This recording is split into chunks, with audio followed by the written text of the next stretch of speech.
The Boston Sci-Fi Film Festival is coming. So shut off the Xbox, pinch some cash from mommy's purse, grab a friend, and head to the Somerville Theater for 9 days of science fiction cinematic wizardry. Meet other life forms. Well, hello. Make friends. Make enemies.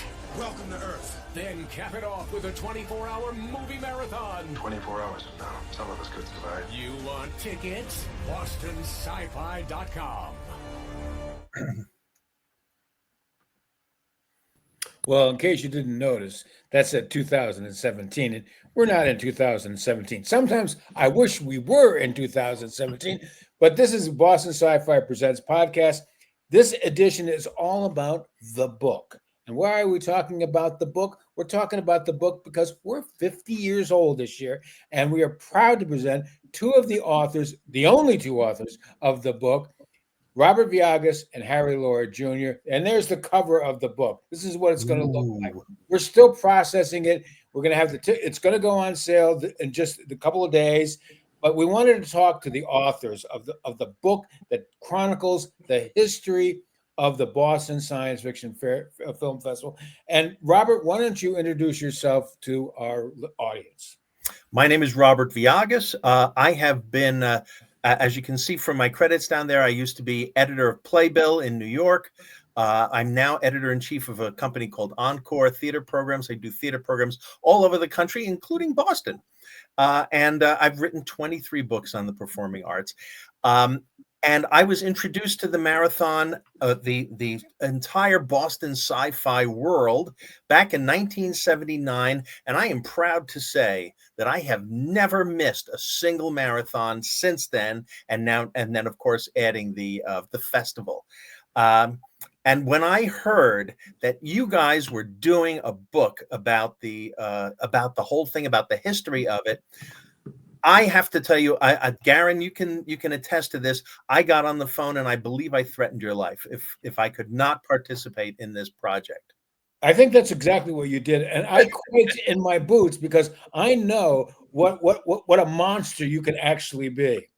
Well, I have to tell you, for years, when I would go to the marathon, I would keep like a diary of the marathon. I've got, this is just a small number of these notebooks that I kept. And I thought, well, someday I'll write a magazine story, or someday I'll write something about this experience. And all those books turned out to be fabulous source material for this project. But of course, I could not have done it without my co-author, Harry Lohr, who has the most amazing collection of photographs and who is devoted to this entire project. And Harry and I have worked together very closely on this project, and we have just had just a barrel of fun. Well, now, Harry, why don't you introduce yourself? But I think we should preface it by saying I believe it was you that first came up with the idea of the book. Well, that's true. At least I'm sure it was in Robert's mind as well. It's just that we hadn't spoken yet. But that is true. A couple of years ago, I approached you, Garen, and I said, "Yeah, I see SF50 on the horizon, and having been involved since 1978, I thought it was ripe for commemorating those 50 years, honoring those 50 years, celebrating those 50 years with a book that would properly convey that history." I'm a published writer, a photographer, and a communications guy here in Boston.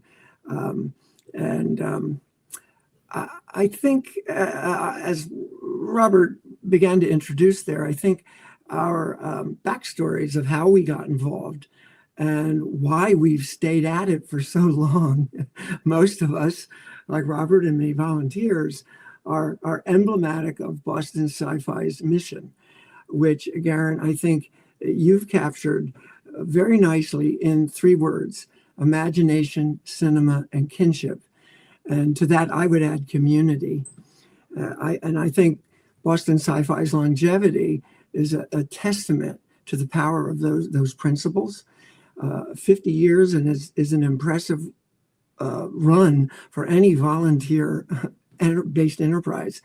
And the 3 of us collectively represent about 150 years of participation in this endeavor. Garen, you and I, Garen, 48 years, and Robert, 47. The marathon, every year, don't forget, it falls on President's Day weekend. So now it's been a long time since Christmas. It's been dark. It's been cold. It's been miserable. We've all been snuggled up in our house. And suddenly, there's this burst of adventure, of color, of excitement. And I think I don't know if this would have gone as well if it had been done in the summertime. I think the timing of it and the fact that you have to stand on line in the freezing cold to get a good seat. And believe me, you want to get a good seat if you have to sit there for 24 hours. Yeah. Look at all these people stand. Look at the way they bundled up. We actually have somebody in the book who does a detailed description of how she dresses for the marathon to stay warm, and how then once she's in the theater that she can take layers off and then be comfortable for 24 hours. First couple of years, there were people who would dress up in crazy costumes. And they learned very quickly that you can't sit in a detailed costume for 24 hours. So it has become more about comfort and how you can just enjoy the movie-going experience in a unique way. There's really nothing like it. I think that's what keeps people coming back. Let's talk about the book, okay? Let's not talk about the experience. Let's talk a little bit about the book. Robert, you're in New York. Harry, you're in Newton. How are you guys dividing it up and figuring out what each one is going to do? Harry, you're taking care of the structure of the book, the captions of the book, all the photos. Robert, you're doing the writing. You did a lot of interviews. Could you talk a little bit about the process? Well, it goes back to, and I do want to insert one thing here, that Garen, you're participating in this process too in a very big way. This is a Boston SciFi publication. You've written the foreword, and you are deeply involved in everything that Robert and I are doing. This is truly a collaboration between the three of us. But you might recall that when I first came to you, Garen, I developed a proposal, sort of a mission statement, a vision statement, really, and then a detailed chapter outline of what I thought might comprise the book. And that detailed chapter outline was then, when Robert came aboard and we became triumphant working on this massive project, Robert took that chapter outline and he developed what's called a book run sheet.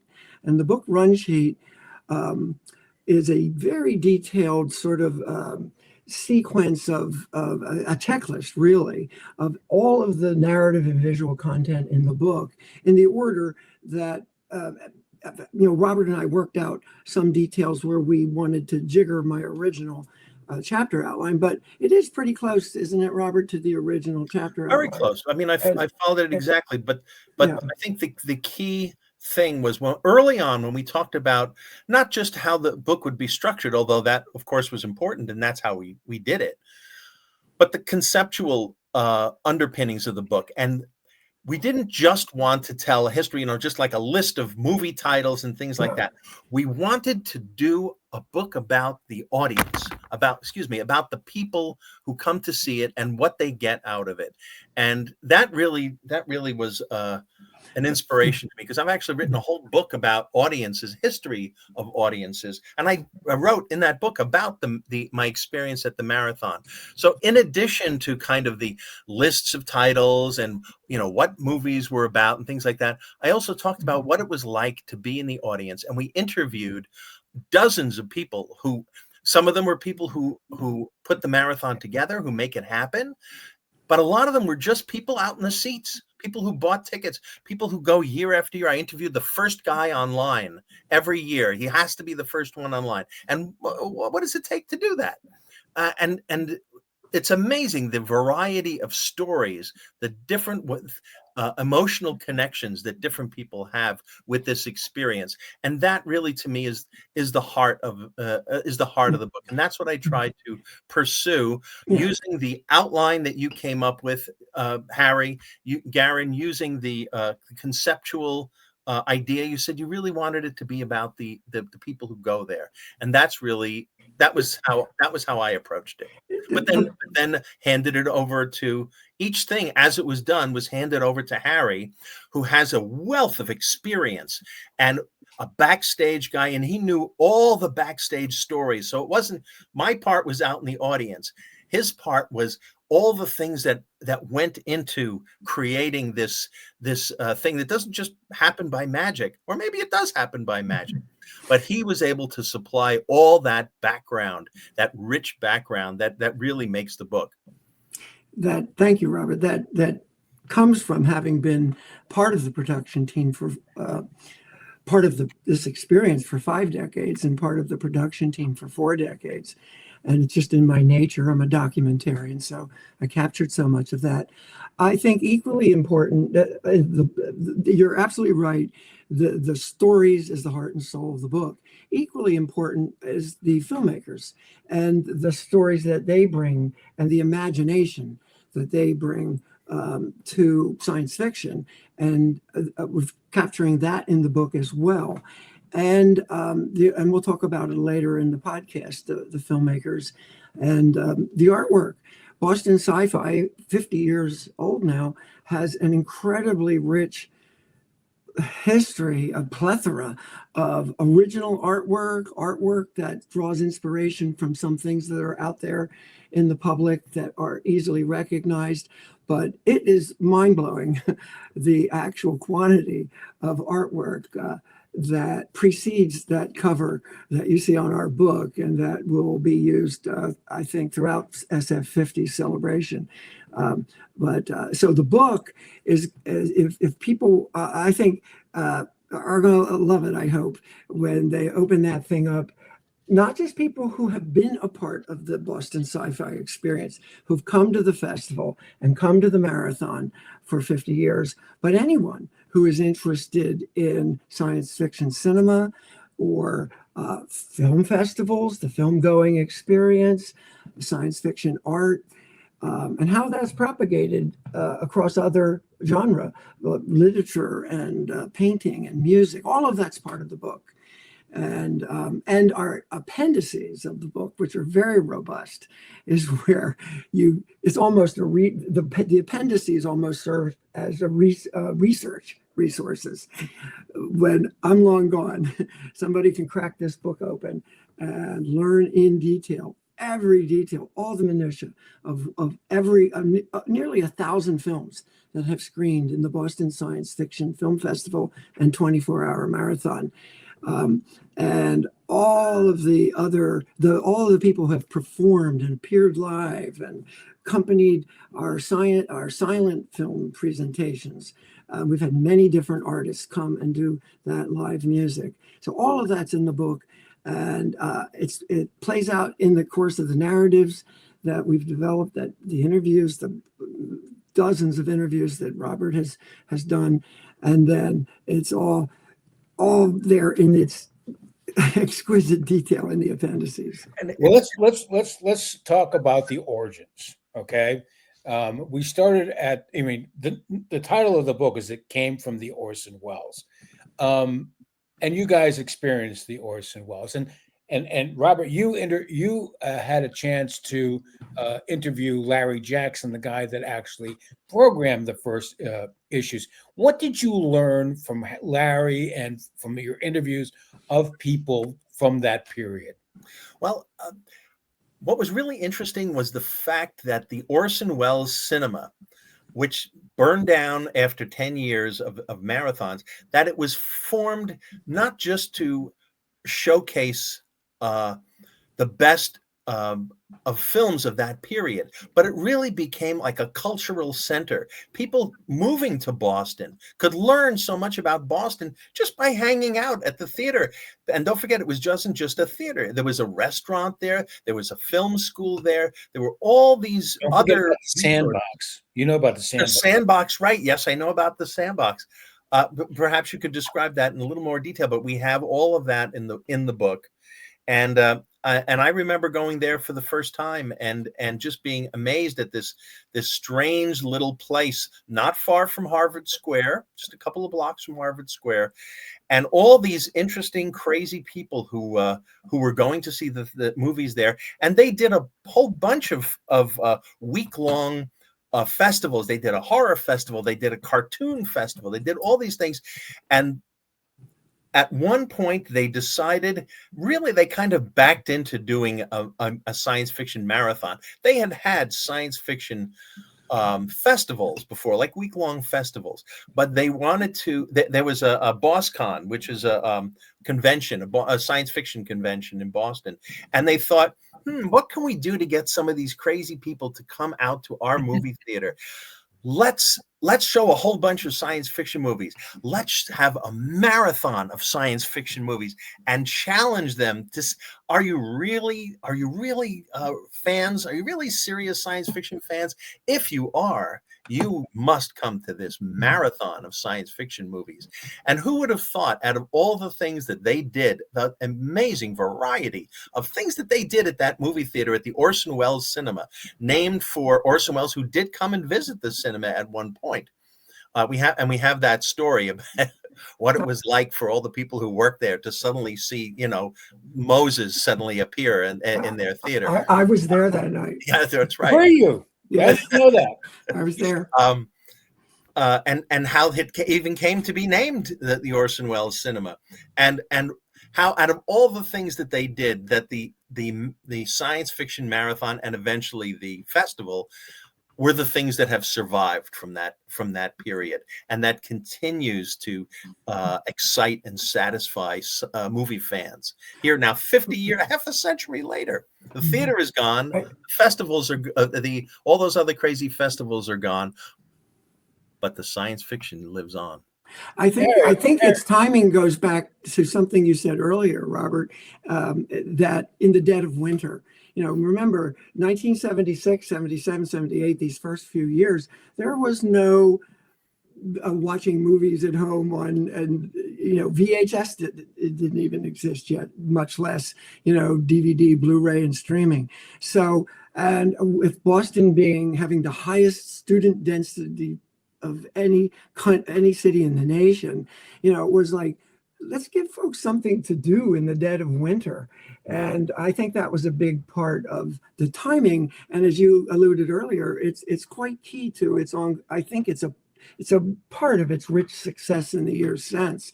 And it was certainly a part of, I wasn't available to attend SF 1 and 2. But like Garen, I came aboard at SF3 in 1978. And February 1978 is also memorable for one of the most impactful winter storms to ever hit southern New England. It was a winter hurricane, the blizzard of 78, and then the marathon, which is now the concluding event of the Boston Science Fiction Film Festival, was just 12 days later. And my volleyball friends and I were looking for something to do because we felt housebound, and this sounded like just a fabulous idea, and it fit with all the things that I love, and we did it, and the rest is history. And here I am, nearly 50 years later. So, Harry, why don't you tell people what happened to the Orson Welles? What happened to the Orson Welles? Yeah. Well, this is the sad part of the podcast. Yeah, it's a sad part of the story. The Orson Welles, of course, was a part of a larger independent theater scene in Boston, very rich. The Orson Welles, we tell the story in the book through the interviews that Robert has done with Larry Jackson, Bruce Bartu, Hal Wagner. We have pictures. We have pictures. And pictures. And so it was a very important part of our community, the greater Boston community.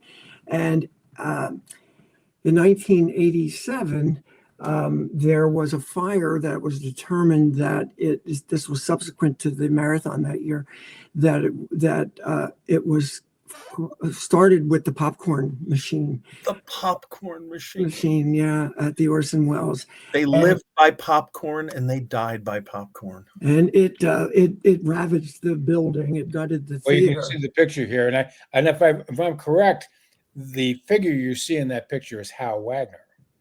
Yeah, that is correct. And we'll have a couple of these pictures in the book and tell the story a little more robustly than we're doing here. Then as it wasn't known whether initially in those days and weeks that followed, whether the owner of the building and the management of the Orson Welles would reinstitute the theater. That didn't happen. But I believe, Garen, you can jump in here, but you were at the Somerville Theater at that point. And you were working for a rival theater, weren't you? And so I was being an entrepreneur. You reached out and said, if you need a home for the science fiction. Oh no, I was eager. You were approached, but I think you were.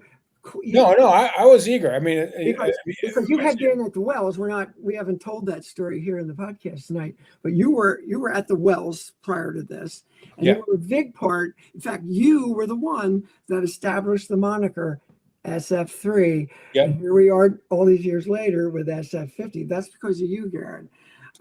So that was a natural. You can put that on my tombstone, okay? Yeah. So, and I know you kind of regret that you hadn't actually called it like SF6 or 7 at that. Right, I do. I have some regrets.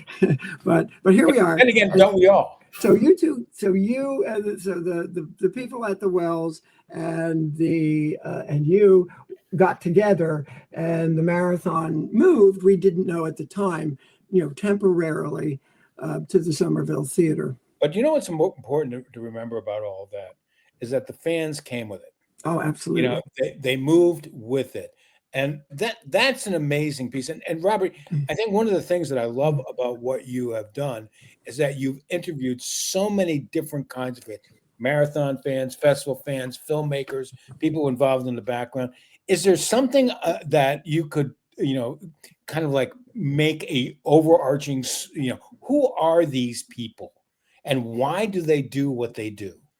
There are people who out there who claim to be cinephiles. They own a bunch of DVDs, or they may be interested in film noir or something like that. But these are the people who came to this weren't just science fiction fans, although they were intense science fiction fans. These were true movie lovers.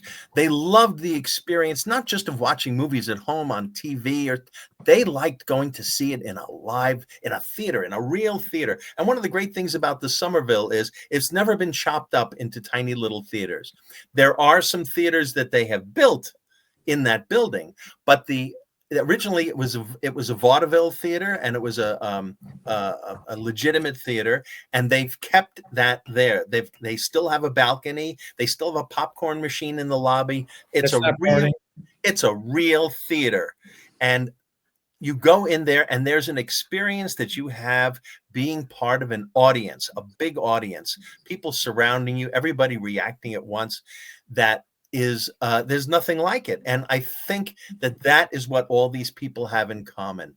They have that experience. They like to go and see movies with an audience.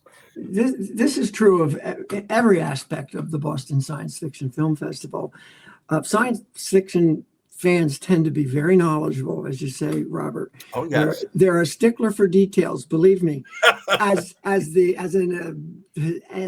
of the historians of Boston Sci-Fi's 50 years, I am very grateful for them being such stickler for details, because when I get even the most minor piece of minutia wrong, they correct me, and they're passionate about the stories that they love, the science fiction itself, that relationship between science and science fiction being inspired by good science, and scientists being inspired to even become scientists by the science fiction that they saw and enjoy.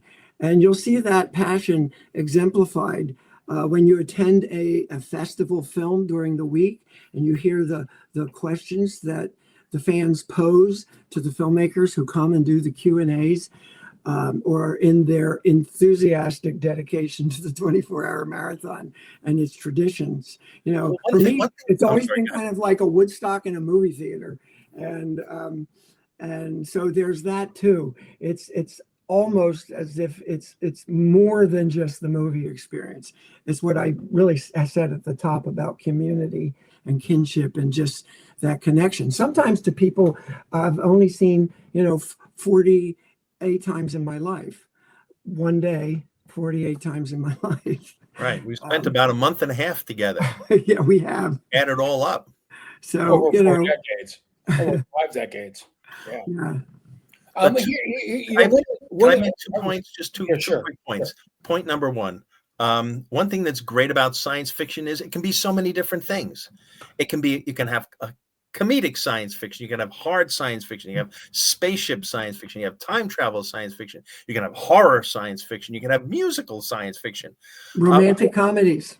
Yes, they can be so many different things. The other thing that we haven't mentioned, I've mentioned the audience a couple of times, is the live participation. The audience actually talks back to the films. The audience, if they notice something that is not right, they'll point it out. I think what you mean, Robert, I think what you mean is they grab their ray guns and they shoot.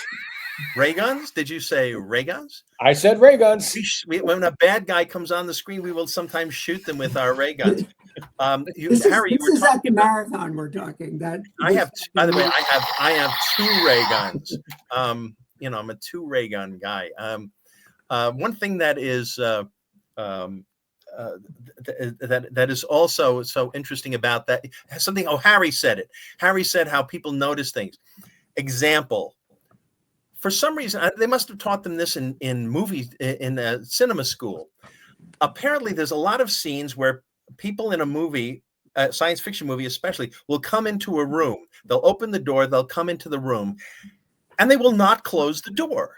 They won't close the door. And the crowd will, when this happens, and it happens a lot, what will they say? Harry, what do the people in the audience say? Door. Shut the door. They'll shout back at the screen. That sometimes you'll know, I mean, this is kind of classic from like Star Trek. You know that the guy with the red shirt, he's going to die. When there's a scene when they go down to the planet, the guy in the red shirt is doomed. But often in science fiction films, that'll be like, let's all stick together and you go down in the basement to look for the monster. And that guy is going to die. And so people will say goodbye. Right. Goodbye. Like the Munchkins in The Wizard of Oz, they'll say goodbye to the guy because they know he's going to die. And, the audiences are so well trained that they know when these things are going to happen, and when they don't happen, when they're surprised, they like that even more. And I think newbies, we're talking about the 24-hour marathon here, and I think newbies people who are coming for the first time, generally, by and large, my observation is they very much get caught up in this. They enjoy the camaraderie. They enjoy the ability to interact that way. So often we're not permitted to behave that way usually in the movie theater. That's right. At the marathon, but this isn't just rampant throughout every movie. Yeah.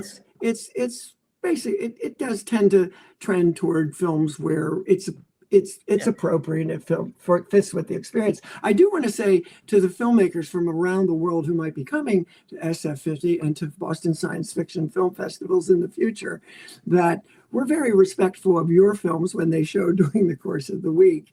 Right. But that same passion in the fans that will be in the seats seeing your movies will be reflected in the appreciation that they're going to show you, right, and the questions that they're going to ask you, and the attention that you'll get at the week-long festival that culminates in this wonderful marathon that we've been talking about. Harry, you are absolutely right. When something goes wrong in the film, as Garen had said earlier, people will remark on it. But when the film is going really well, when the audience is really captivated, silence, and intense attention to the film and respect to the film.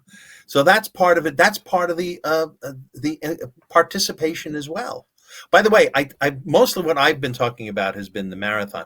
The marathon is only the capstone of each year's experience, and the marathon looks back into the history.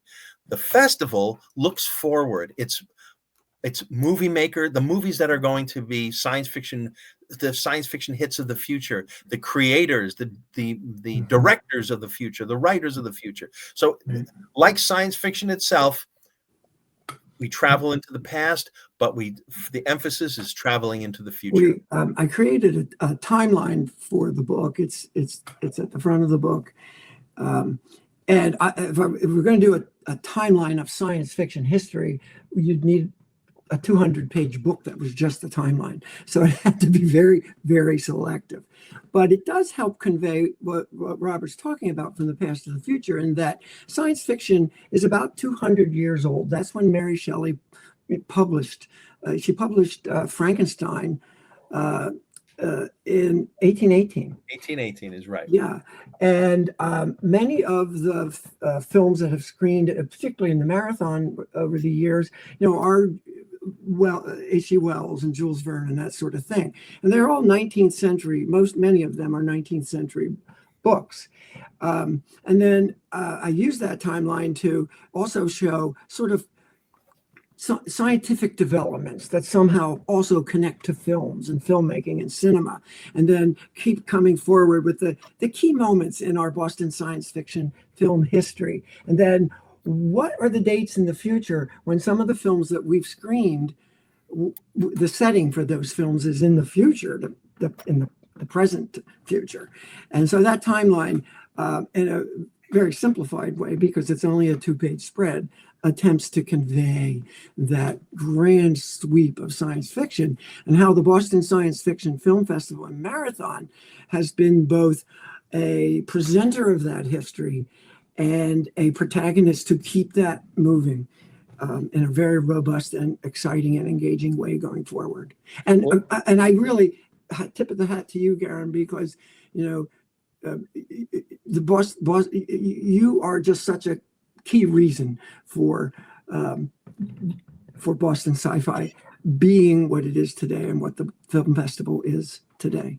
Well, I would beg to differ with some of that, but anyways, one of the things I did want to talk about was the fact that over the 50 years of the Boston Science Fiction Film Festival, things have changed, and we now, as you said before, we are now bringing filmmakers in, and the DNA that came from Orson Welles being an independent filmmaker is still something that we do. So we have filmmakers who come and show their films, and they're just learning their craft, developing their craft, and sharing their craft with a very smart audience. And that's, to me, is a key to the success of what we're doing. And again, it's capped off with the marathon, which is a celebration of all film. But having, we on average show, I think it's 50 to 70 shorts. That's an enormous amount. As many as 80. As many as 80. It's amazing. And all of that time, we are celebrating the filmmakers and the filmmakers' art, and not just the directors. We do a lot of stuff where we talk about how films are made and who are the people behind the film and all of that stuff. So here's a couple of scenes that our director, Mark Sherwood, is able to put together, showing that process that we share with our audience. And again, the audience wants to know about this stuff. Yeah. I think our filmmakers pick up on that very quickly. The feedback that we have gotten year after years, for them, our film festival feels to them like a filmmaker's film festival. They love the audience interaction. Many of them have agreed over, sometimes repeatedly, in more than 1 year, to participate in our panel discussions, our master classes, and special presentations. And alluding back to our previous discussion about the passion and intelligence and engagement of the fans, well, they really feel that, whether it's the the Q&A that follows their feature film presentation, or the short block in which their short film appeared, or when they come to the marathon, because many of these filmmakers stay the week and then come to the concluding event because it's a once in a lifetime kind of experience for them. One of our repeat filmmakers who has attended and is a documentarian. Our film festival has included many documentaries over the years, and that's an important part of our festival, whether those documentaries are about science or science fiction writers, that sort of thing. But one of the filmmakers, her name's Lisa Downs. She's based in England, and she does this Life After series of documentary films, Life After Flash, Life After the Navigator, Life After the Never-Ending Story, and so on. By the way, she's now working on Life After Goonies.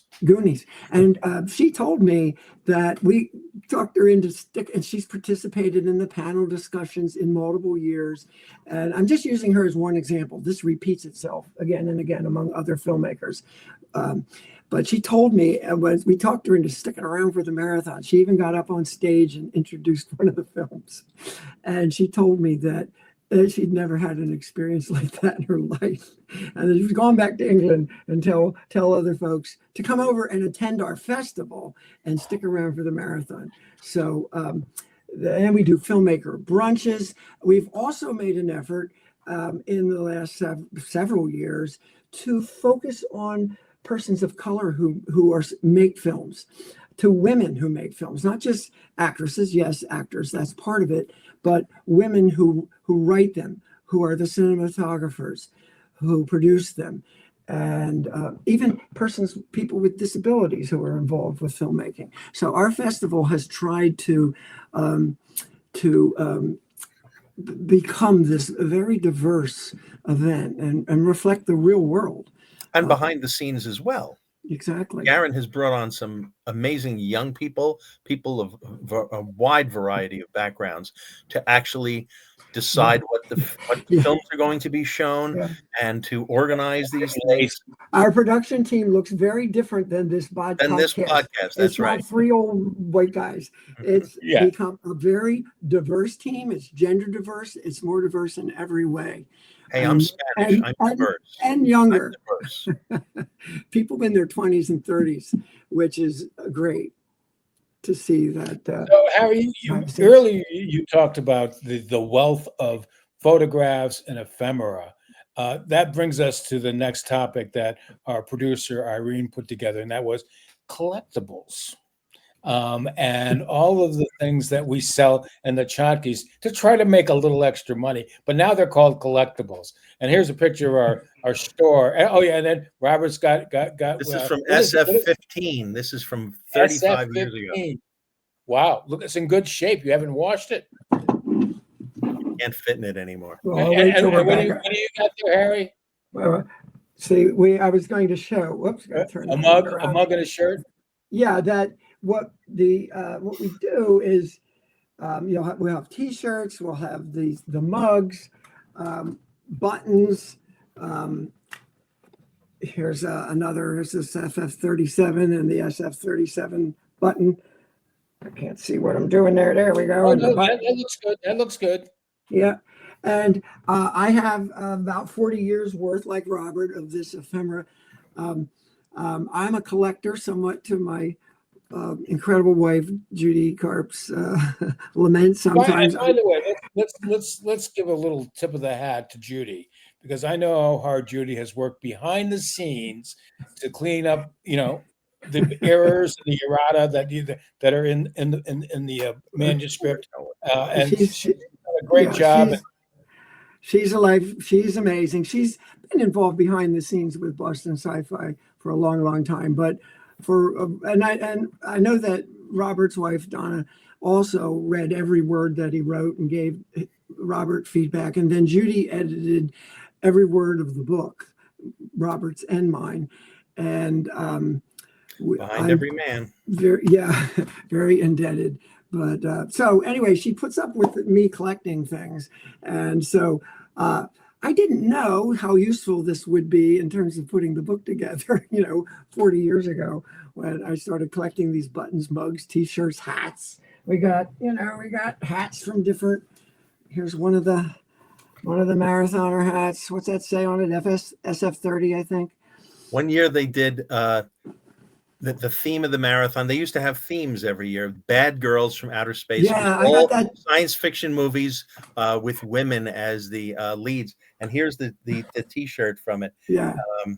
It was what movie is this? This is the Attack of the 50 Attack of the 50-Foot Woman. There we go. That was straddling the Charles, holding up a statue of Paul Revere. Paul Revere. We carried this artwork, through to our printed materials as well. I was showing you the mug earlier. Here you can see that mug on the marathon program from that year. These examples, are showing how our artists were inspired by things that are out there. There's also been a tremendous amount of original artwork that Boston Sci-Fi has produced over the years.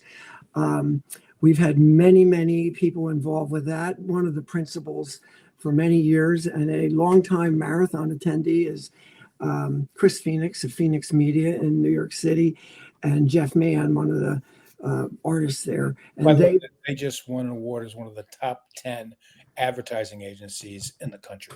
Yeah, and well deserved. And they deserve it. Yeah. And I know, working behind the scenes, when we get close to the actual festival week, and those are long 18, 20-hour days, and guys like Chris Phoenix, when I need a different version of some graphic, for the festival guide or the marathon program, they've just been amazing, like everyone on the team.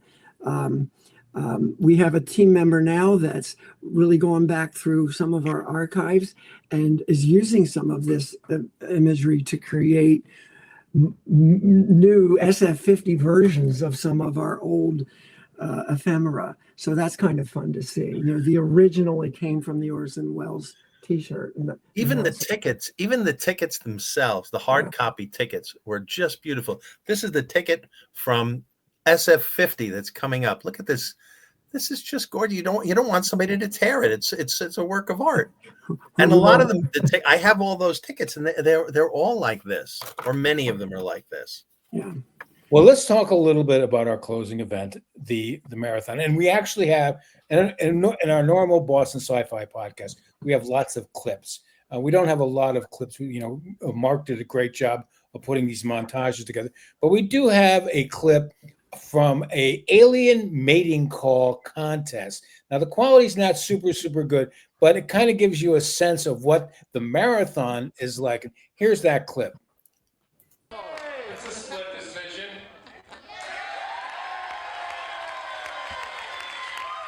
So, I wasn't the only one getting the erotic imagery?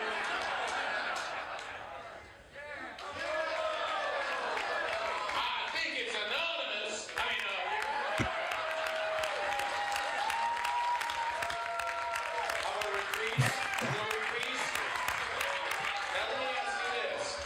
Let me ask you this. That was a pretty good mating cry, wasn't it? Yeah. Okay. Now, if we really work on this, do you think we should bring it back next year? All right, hold on. Hear the cry. Hear the cry. There's a joke there too.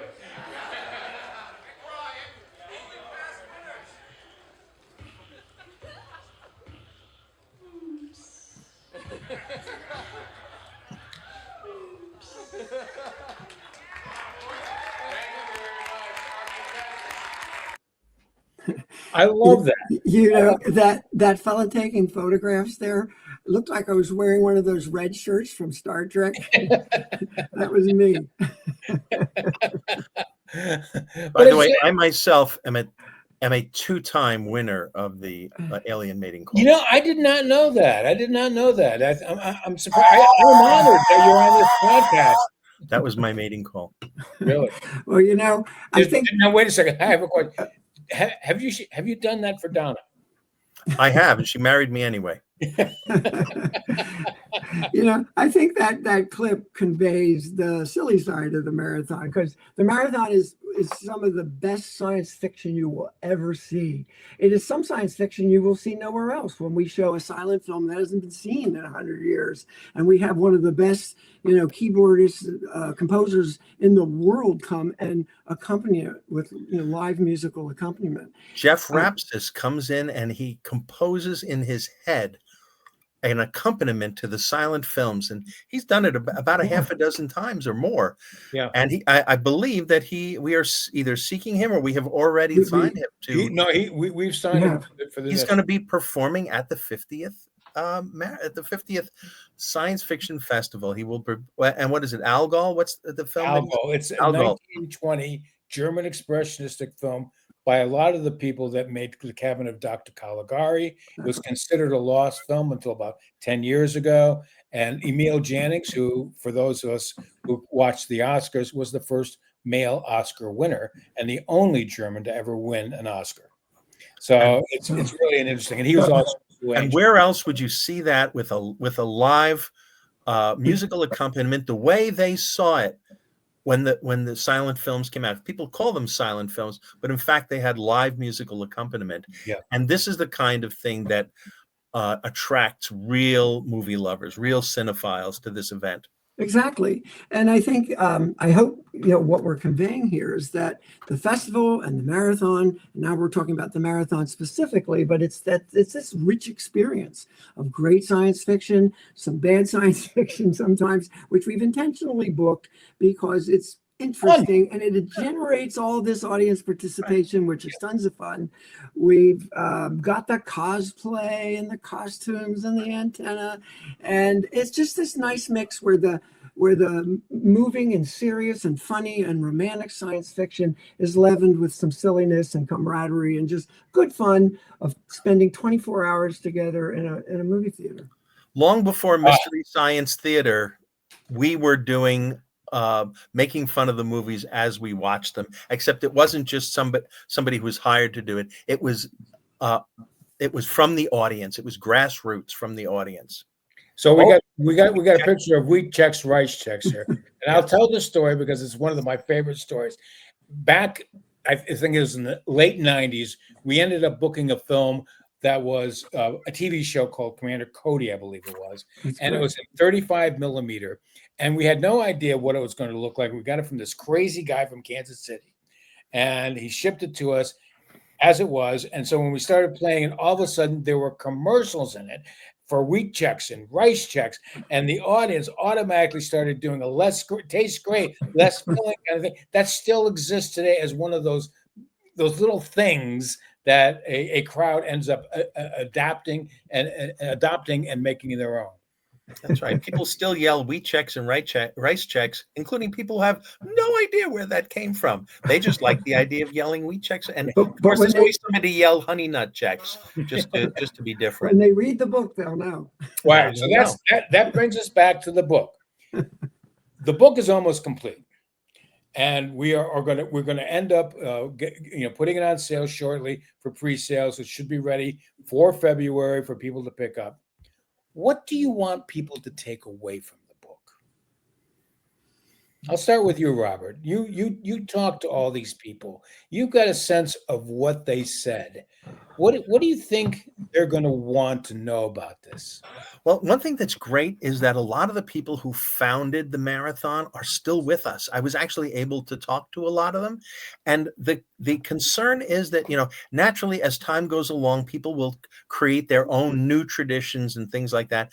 But to capture what it was like, what the traditions were, where they came from, who the people were. This didn't just happen by it didn't just erupt from the ground like a volcano.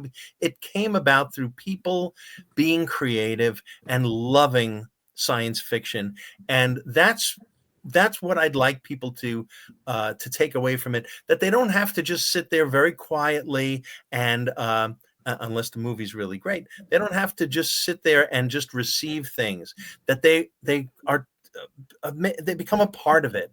You know, when they watch Duck Dodgers, every marathon starts with the great old Warner Brothers cartoon Duck Dodgers, which has Daffy Duck and Porky Pig and all these other people. The Marvin. audience pretty much knows the script by heart at this point. That's what I'd like them to take. I'd like them to get a sense of where it all came from and what their I want people to look at it and go, "Oh yeah, I did that. Oh yeah, I remember that movie. Oh yeah, I was part of that. This is this great thing out there that I've been just going to for fun, and now I realize that I was part of something amazing and wonderful, and I want people to get that. That's what I want them to take away, a sense of belonging to something that was really and continues to be just wonderful." Harry, what do you think? Well, I think the book, I agree with everything that Robert said. And I think that the book will be different things to different people. And it'll be many things to many of the folks who pick it up. For those who have participated in the marathon for decades, you know, it's filled with memories. Some of them might be reminders that they had forgotten that detail or that experience. Others, it's just going to be like a happy homecoming. They're going to recognize what they've experienced all these years. More generally, for me, it's the community that Boston SciFi, the Boston Science Fiction Film Festival, and 24-hour marathon embody. And I'm hopeful, and I think we've been successful in conveying that in the book through the words and photographs and graphics and history that it conveys. And then lastly, it's also hopeful about the future, because that's a part of this too. The filmmakers, the new filmmakers, the young filmmakers, the current filmmakers who are a part of the Science Fiction Film Festival, and what they're going to continue to do going forward, and how they will continue to bring their films in the years ahead to the Boston Science Fiction Film Festival. And I'm hopeful that in some small way, the book that Robert and I, and you too, Garen, have produced here will encourage those filmmakers to come be a part of the Boston Science Fiction Film Festival.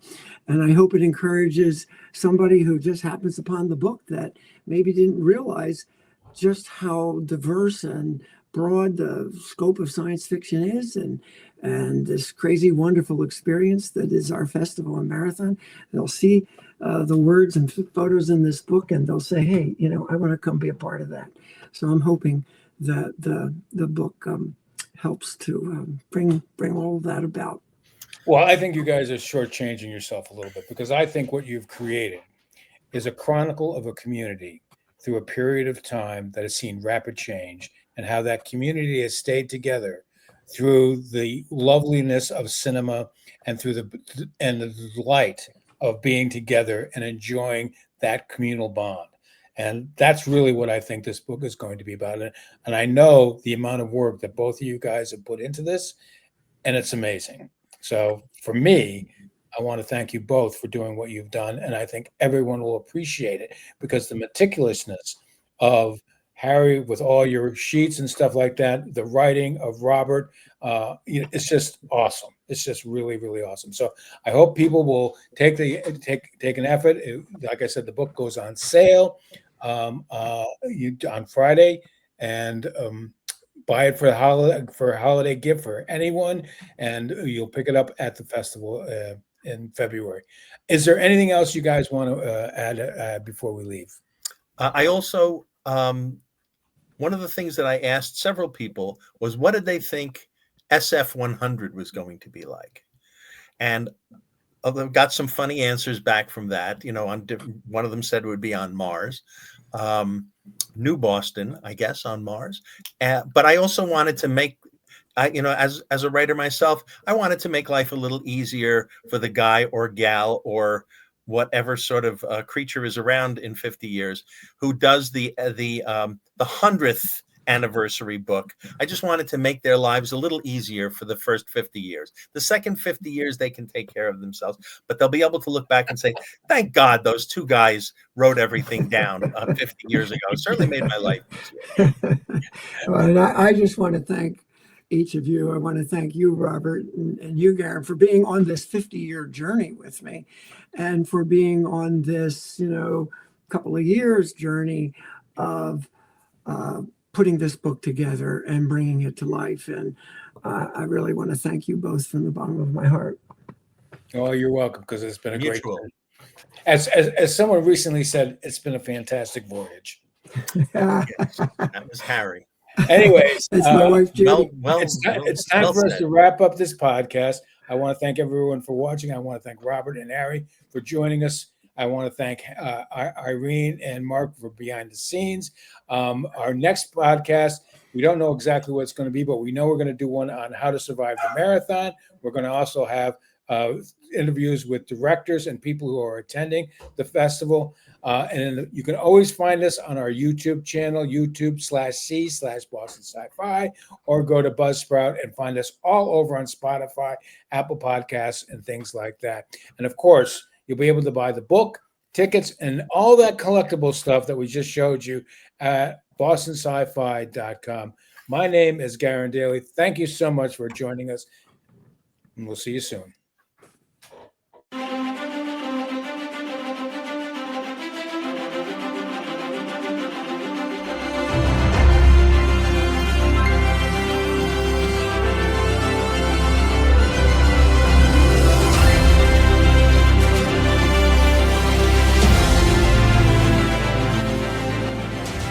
Your choice is simple. Join us and live in peace, or pursue your present course and face obliteration.